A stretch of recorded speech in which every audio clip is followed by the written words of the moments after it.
Vrindavan is none different than Krishna. It's Krishna's abode.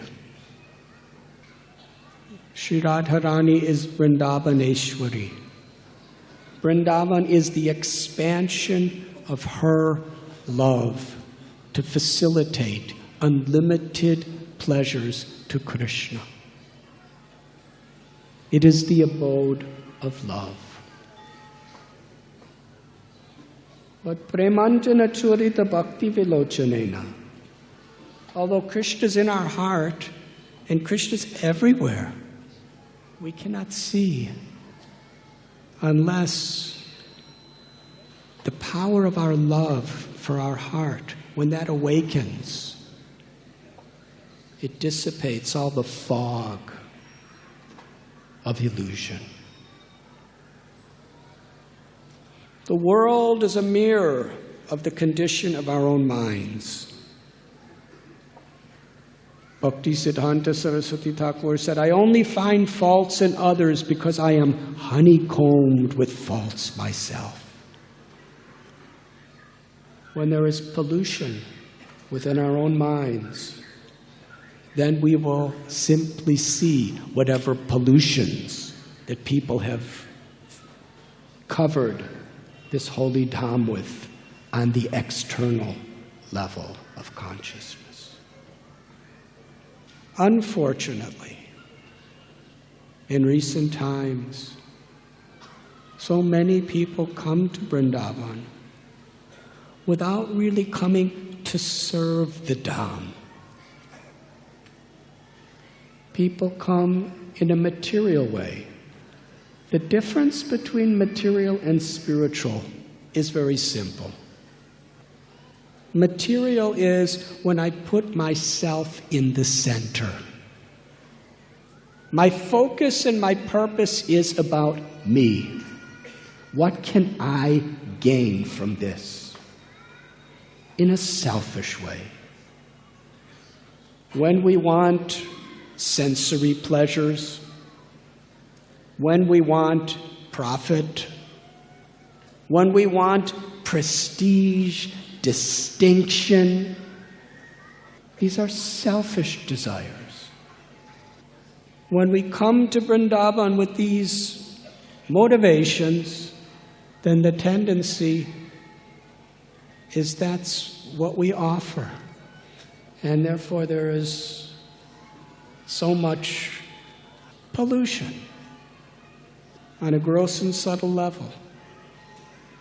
But if we come with a deep appreciation, you see, there is absolutely nothing that human beings can do to the truth of Brindavan. Because Brindavan is a spiritual place. This is always the eternal abode of the Lord. When we cover it in so many ways with our own pollutions, we're only covering our own abilities to appreciate what is really there. And we're making it so much more difficult for other people. But when there's actual desire to serve with love, although we want to make Brindavan clean as a seva, and we pray and fight for that purpose, but we are seeing what it really is. Krishna's divine. Vṛndāvanaṁ parityajya padam ekaṁ gacchati. Krishna never, for all eternity, takes a single step out of Brindavan. This is his eternal abode. Even in his lila in this world, when he appeared to go to Mathura or Dwarka, or when he left this universe at the end of his pastimes, Govinda, adi-purusam, aham bhajami. That original Govinda, the king of madhurya-rasa, forever remains in Brindavan. And when we have spiritual vision, when we have this appreciation, Krishna reveals himself to us. Narottam Das Thakur, he taught us the attitude of approaching Vrindavan. Srila Prabhupada explains, you cannot actually come to Vrindavan by buying a ticket. You can get an airline ticket to Delhi, you could get a train ticket to Agra or to Mathura, you could get a tanga or a taxi or a bus to Brindavan. That can put our physical body in the physical proximity, which is Brindavan. But Brindavan is a state of consciousness.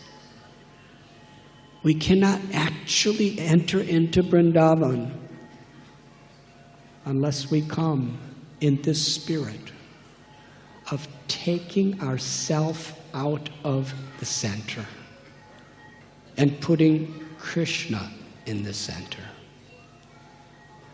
Actually, Krishna is always in the center. It is our illusion that we forget that. This is the nature of love. To put the object of love in the center of everything we do. It is practical. Yat karoshi yadashnasi yajjuhoshi tadasiyat yatapasyasi kondiya tat kurushamadharpanam.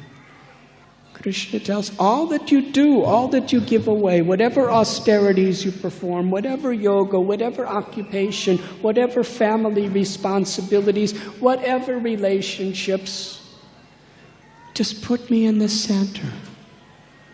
Do it as an offering of love to me. And it will bring eternal charm, unlimited happiness to whatever we do.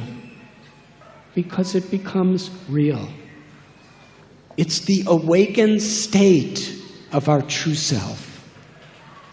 Janasya gohom mamaham mameti. These three principles are the very root of all suffering. The tendency to think in terms of I and mine. I, me, and mine. And Maya is so subtle and so powerful that she will try to delude us even while we're trying to do devotional service. Even when we're chanting the holy names. Param vijayate Sri Krishna Sankirtanam, the prime benediction for all humanity is this Sankirtan. Kalera dosanide rajan asti heko mahan guna kirtana deva krishnasya mukta sangha paramparajait. The age of Kali is an ocean of faults. But there's one benediction. Simply chanting Krishna's holy names in kirtan, one can attain the perfection of liberation. It's the ultimate blessing that the all-beautiful, all-loving Lord of all beings has appeared within the sound of the name. But Maya's power, we can be doing kirtan, putting ourself in the center. Let me become famous. Let me become popular. Let me gain something through this chanting. May people love me for this chanting. Real kirtan is not just the chanting, it's the consciousness within where we chant. Trinadapi sunichena taror iba siheshnana amanina manadena kirtaniya sadahari. Lord Chaitanya said, this is the most important principle to understand when we're doing kirtan or japa. To be deeply attentive to our chanting. To be chanting, to put put Krishna in the center of our life and to actually inspire for Krishna to inspire everyone to see Krishna in the center of their life. Not me, not mine, but Krishna.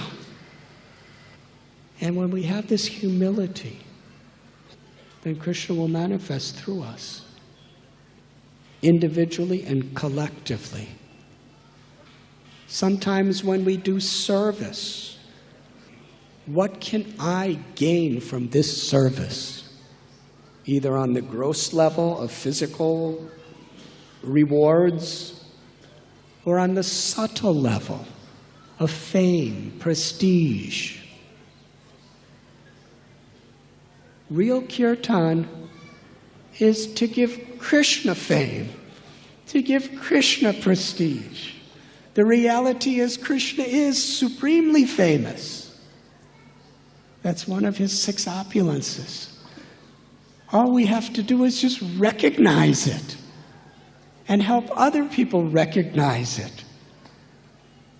And when our happiness is in putting Krishna in the center, our happiness becomes infinite and eternal.